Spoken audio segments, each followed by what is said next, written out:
How do you react when bad things happen in your life? Let's talk about it today on our Morning Cup of Inspiration. Thanks for joining me. I want to share a story about David. As you noticed, I've been reading in the Old Testament the last month or two and running across some great lessons, and David has another one for us today.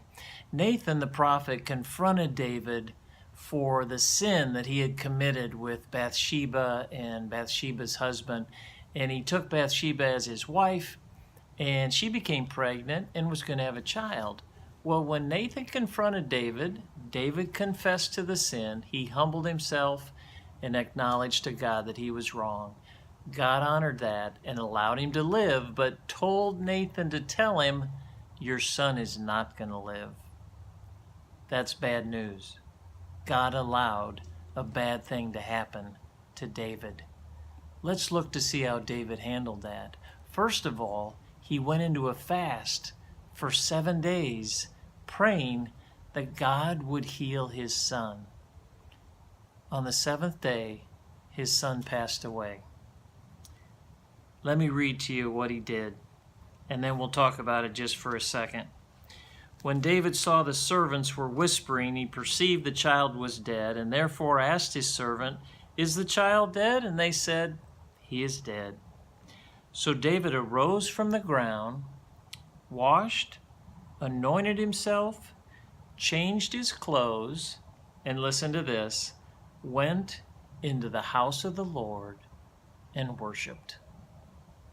You know, when bad things happen to us, we have two choices, don't we? We can get mad, we can turn our back on God and never talk to him again, or we can do what David did. We can acknowledge God's sovereignty, and we can go into the house of the Lord and worship. I encourage you today, no matter what happens in your life, to take the route that David took. Acknowledge God's sovereignty, worship him, praise him, and everything will come out all right in the end. The end of the story is this.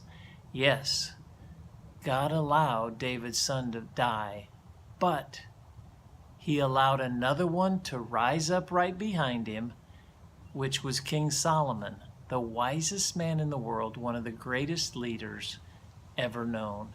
God has the last word. Don't turn your back.